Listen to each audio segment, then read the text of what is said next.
I want to do some examples of translations that are not in a coordinate system. We're going to do 3 together. Here's my first.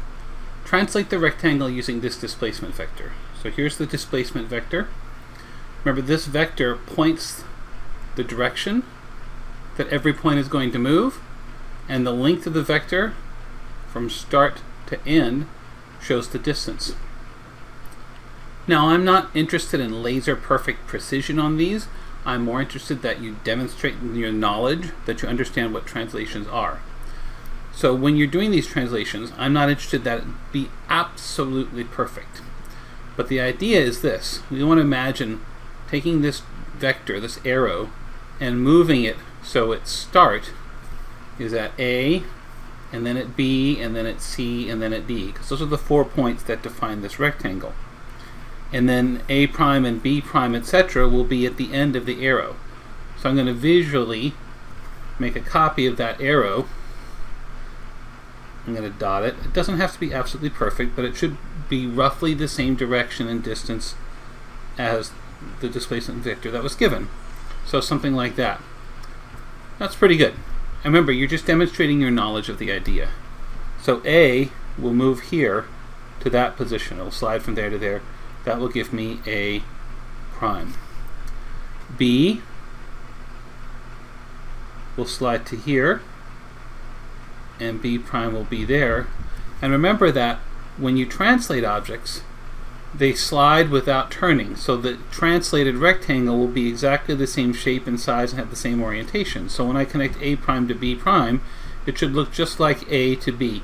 This looks like it might be a little bit bigger, but certainly this is within the realm of what I would consider tolerance for demonstrating the idea. Now I could draw the arrows for C prime and D prime, but I'm going to take advantage of the fact that this is supposed to be a slide without turning. So I'm going to visually say, okay, B to C goes to here, so B prime to C prime will be about that much.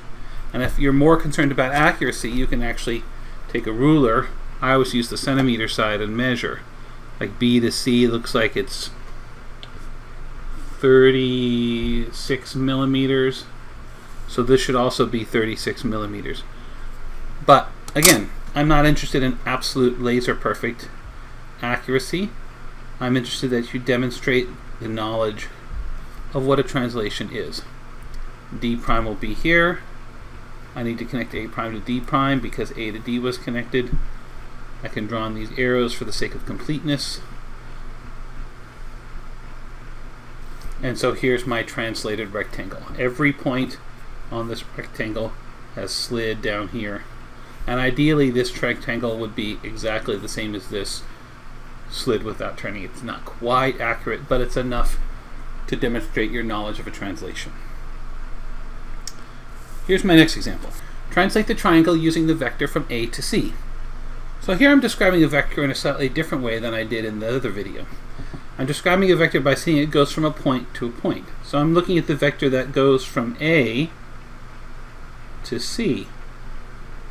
So I'm looking at that translation vector. One consequence of that is that the point A, when you translate it using this vector, will end up right where C is. So that makes things a little bit easier for us.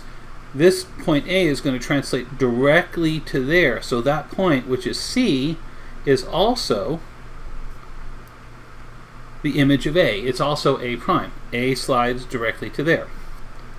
And then B will translate using the same vector, and I will get a copy of the side AB of this triangle, A prime, B prime. That looks about right. So B prime is around here. It's going to slide from there to there.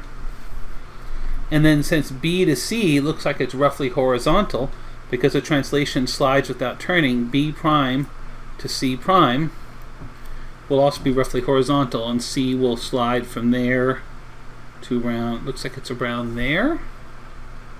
Again, I'm just getting a good sketch without worrying about being absolutely perfect. So here's the translated triangle A prime, B prime, C prime. If we were to repeat this translation over and over again, I'd get like a tiling pattern of triangles. I'd get the triangles touching at this corner over and over again.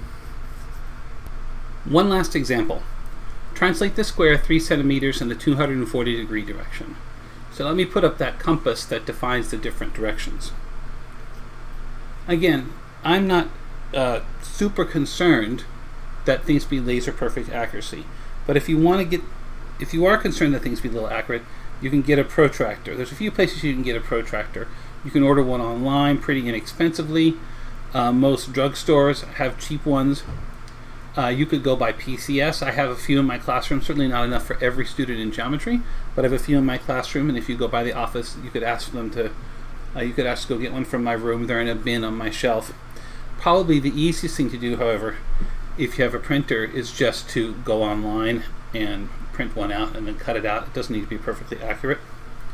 So looking at our compass, 0 degrees is to the right, 90 degrees is straight up, 180 degrees is to the left, so 240 is going to be 60 degrees more past going to the left. So let me turn this upside down.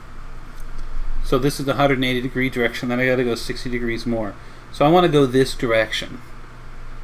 Each point's going to start here and head that way. That's the 240 degree direction. And each point's going to move 3 centimeters. So I'm going to get my ruler out again.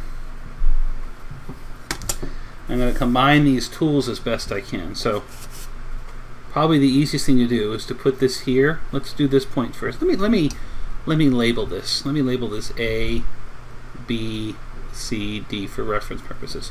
So what I'm going to do is I'm going to put my protractor centered at one of the corners. I'm going to use corner A. And then the 240 degree direction is this way. So this point's going to move in this direction. So now let me get my ruler out and measure 3 centimeters. So there's the 0 mark on my ruler. Line this up. There we go. We get the 0 mark at the point. That's pretty good. So right there, that's 3 centimeters, and it's going in the correct direction based on that arrow I placed earlier. So A prime will be here. And now what I can do, because again, I'm more interested that you demonstrate your knowledge of this than it be absolutely perfectly accurate. I'm just going to sort of eyeball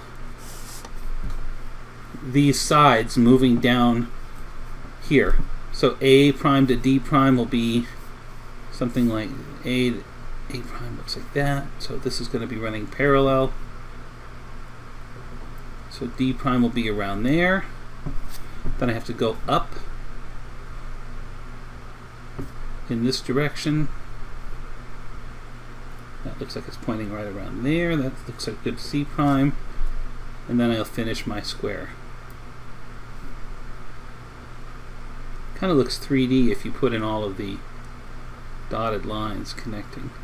So here's my square translating from here to here.